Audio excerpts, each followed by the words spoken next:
Hey, I'm going to make this quick video on Karen Bruton or Karen Bruton. And she also has the name Karen the Supertrader. She's put out by Tastytrade as, kind of a symbol of what it's like and the best way that you should trade options. And she's put out there as almost like she's put out on a pedestal where people were told who followed Tastytrade that she was able to turn apparently $100,000 into $41 million in 3 years. And it looks, so the SEC charged her, and they charged her with fraud. I know that she paid a fine and that she was also banned from the business. But the point is that you have to be extremely careful on who you're getting your information from. When you see something like Tastyworks, which I believe is doing a positive service by teaching people how to sell option premium, but then at the same time, they are giving access to people who I believe are scams and frauds, like Timothy Sykes, who's appeared on Tastytrade Network multiple times, and then also Karen the Supertrader, who instead of turning $100,000 into $41 million, the SEC claimed that she actually lost $50 million, and I'll show you some of that evidence in a few minutes. But the point is that why should you care about it? And really, I wouldn't even make this video unless I believe that there was something wrong with the Tastytrade methodology. And the reason why Karen lost so much money, or quote unquote Karen the Supertrader lost so much money, is the same reason why I believe Tom Sosnoff does not make money trading, and the same reason why I don't believe Tom Sosnoff is a successful trader.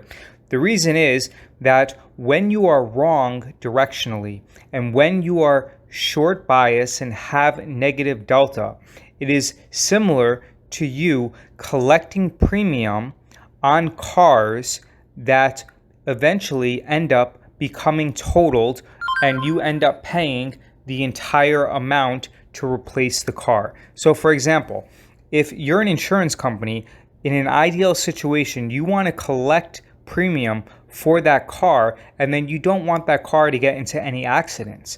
But if you are wrong directionally, then it is very similar to you being an insurance company, collecting the premium for that policy, and then having all of your cars get into collisions and becoming totaled, so therefore you have to pay out of pocket to replace that car. It's almost like you're collecting and you're trading dollars for nickels. And that's exactly the same thing that happened with Karen the Supertrader, why she lost $50 million. And this is also why I don't believe that Tom Sosnoff makes money, because even if you're right when you're short calls, the maximum amount of money that you can make is that you collect and you keep the premium that you originally sold the options for. However, if you're wrong directionally, then you are actually collecting that premium, but it's costing you dollars. And it's only a matter of time, just like with Karen Bruton, that you will go bankrupt and you're going to have to resort to shady things in order to cover your tracks.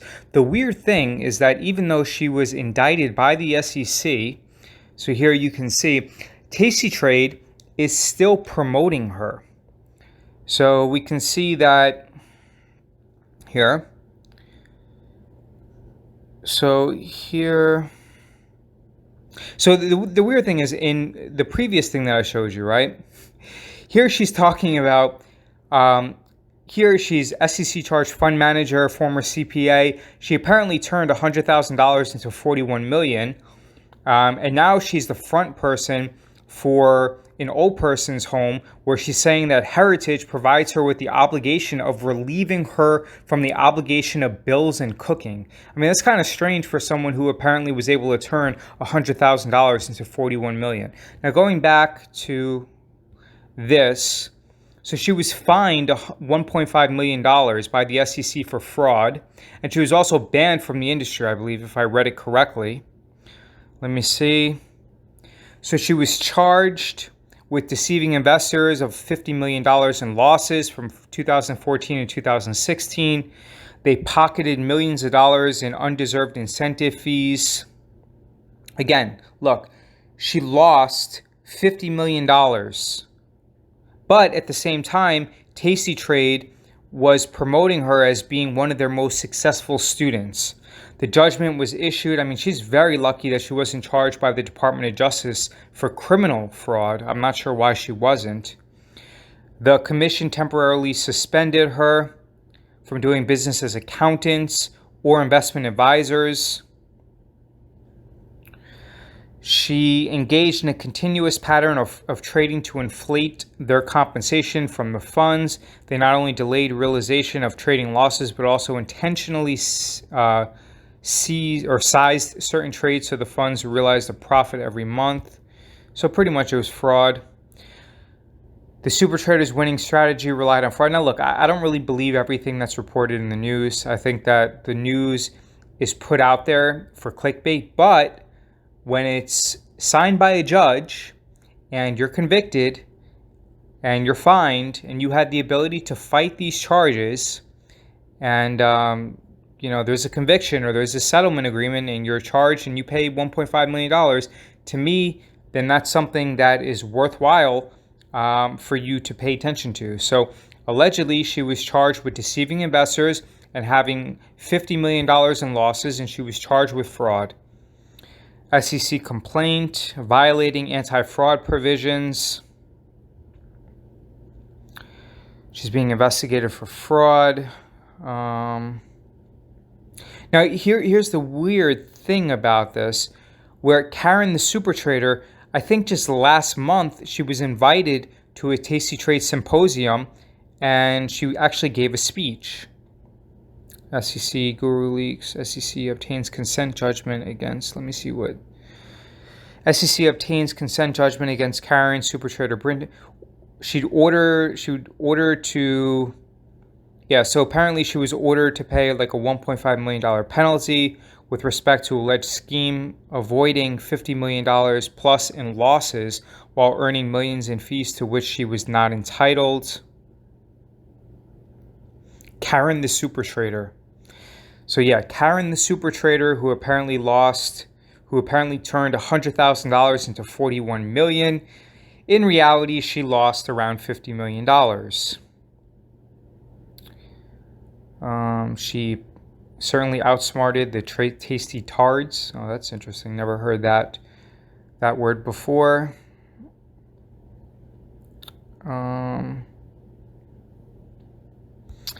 All right, let me see. But here's the weird thing. Tastytrade continues to give Karen access to their platform. I think it was July 2019. Let me see. Yep, so Geeks on Parade. Here you can see the Geeks on Parade. So Karen, just less than a month ago actually, she was actually speaking at a symposium to give advice to Tastytraders. This just doesn't make sense to me. Why are you going to give this woman who's convicted and who had to pay a civil penalty of $1.5 million? Why are you going to give her access? Why is she viewed as someone who's successful in the industry when she was accused and charged with losing $50 million? She did not turn $100,000 into $41 million.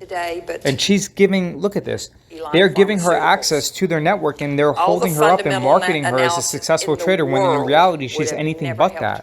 Successful traders do not get charged by the SEC for fraud. Successful investors do not lose $50 million.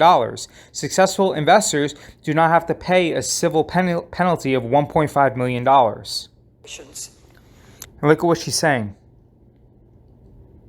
Successful investors do not do advertisements to get paid promotional money to say that they no longer have to worry about taking care of their bills or cooking. Another significant move in my life.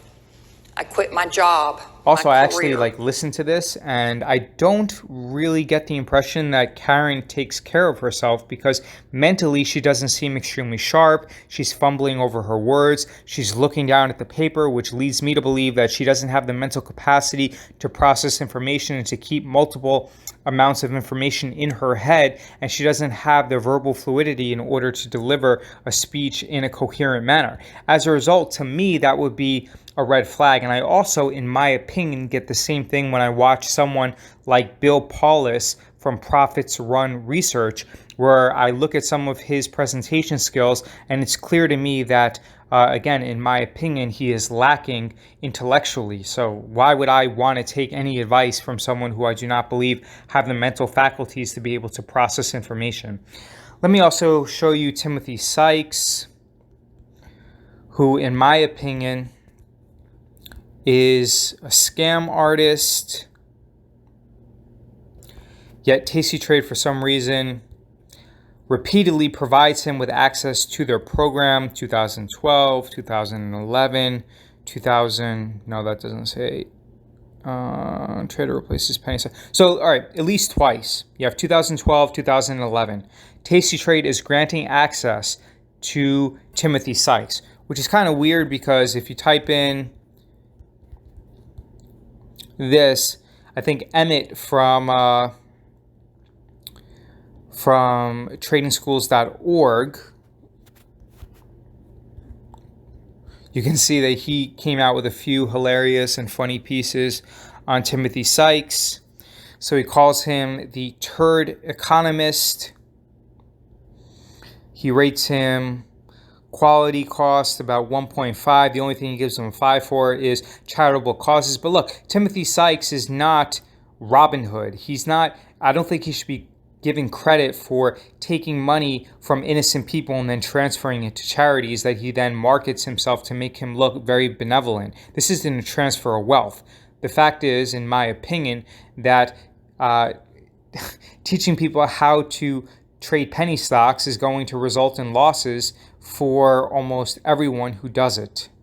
All right, you can also see that Tim used to run Profitly. I believe he sold it. I'm not 100% sure. But you can also see where Emmett caught Profitly leaving fake reviews for other people. Let me see. Here's Profitly. Sorry that it's not rendering perfectly. Sprinkles of truth can sometimes be found of Profitly. The verification of brokerage accounts of Profitly is easily gamed and cannot be trusted. So here you see Tim Sykes. Let's talk about Profitly. So can Profitly be trusted? It's one big marketing snowball. Is Profitly a fraud?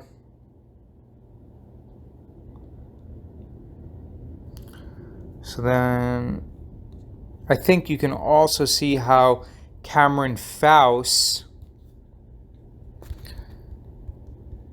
was caught with Profitly from tradingschools.org. Let me see. All right. In any way, so at best, Profitly has a dubious reputation from people who are serious about reviewing these sites. A lot of the positive reviews are done by affiliates. So at best, Profitly has a dubious reputation. Profitly was, I believe, started by Timothy Sykes. Timothy Sykes, at best, has a dubious reputation. Timothy Sykes was given access to Tastytrade and the Tastytrade platform multiple times. Has Timothy Sykes been charged with a crime? He was not. However, this does not bode well for the overall validity and the overall reputation of Tastytrade. Then Tastytrade continuously markets Karen Bruton, the Supertrader, even though she has been shown to be fraudulent. She was charged by the SEC for losing $50 million. She did not turn $100,000 into $41 million. Yet even as recently as July 2019, she was invited to a Tastytrade symposium, Geeks on Parade, in order to be marketed by Tastytrade for their methodology and for the way that they teach you. I can tell you that, in my opinion, I do not believe that Tom Sosnoff is a profitable trader, primarily because when you are short delta, you are trading dollars for nickels. So anyone out there who believes that you should trade often, trade small, definitely do that. But trade small, trade often. Trading often is going to get you in trouble. And look, I use Tastyworks as well. I love it. I think it's great. As you can see, we're up around, 75% on the year. And I use them all the time. But what I can tell you is I do not subscribe to the methodology of Tastytrade, which is trade small, trade often. If you see here, we have no losing trades for the entire year. Year to date. Here the realized gains rather. Here the unrealized gains. We have positions on PayPal, Raytheon, and United Healthcare. Here are all the realized gains. Here are the open positions that we have. PayPal, Raytheon, United Healthcare. So even though I like Tastyworks, I do not subscribe to the Tastytrade methodology. I also think it's incredibly shady that they market someone with a dubious history who's been charged by the SEC for fraud, even though they continuously promote her as a model of consistency and as a model that their followers should strive towards emulating. But I do not think I want to emulate someone who has lost $50 million, even though she's been marketed as someone who is able to turn $100,000 into $41 million. So again, besides the fact that it's been shown numerous times that Tom Sosnoff frequently loses track of his positions. He, for someone like yourself, if you have anywhere from $2,000 to $5 million, I don't know about you, but it doesn't make sense for me, and it would give me a lot of stress to lose track of my positions. It's not a game. So frequently you'll see Tom and Tony laugh on set, even though there are positions that are going against them. I don't know why they think it's a game, because if I'm losing track of my positions, which Tom, he's admitted on his show that he does, and then you have a position going against you, to me, if I have a losing position, then I'm not happy about it. So I would definitely, if you want to look at Tastytrade for entertainment purposes, no problem. But if you follow them religiously, then in my opinion, you're going to lose money. Additionally, I did receive, actually, I think I posted this on LinkedIn from a student who said that he was able to churn his account from 25,000 into 10,000. So here's what I posted: another options trading education course success. All right, so this guy took the course, and where did he write about? Okay, so he said that I just finished the course. The content is excellent. I've pretty much wasted the past 9 years. I started off trading options in 2010. I finally started selling spreads. Where's the Tastytrade part? Right here. I transitioned to Tastytrade and followed their mantra, trade small, trade often, and managed to trade my $25,000 account to $10,000. So I quit altogether for a while. Again, this person started off with $25,000 and then they turned it into $10,000 by following the Tastytrade methodology of trade small, trade often. Then you have Karen the Supertrader, who was charged with fraud by the SEC. She was able to agree to a settlement. They accused her of losing $50 million. She paid a $1.5 million fine. They also have used Timothy Sykes and granted him access to their platform. It's just, and look, I use Tastytrade. As I showed you before, I use Tastytrade, but I don't trade often. You can see like all the trades. These are, the trade, these are for the entire year. These are the symbols. Some of them have been very small trades. You can look at our entire portfolio right now. We only have positions on three underlyings, and that's pretty much it. So if you have any questions, let me know. So this is, in my opinion, the real truth about Karen Bruton, Karen the Supertrader. This is David Jaffe with beststockstrategy.com. Please like, comment, share, and subscribe. Leave a comment below. I read everyone's comments. I appreciate your attention. And if you have any questions, I am here to help you.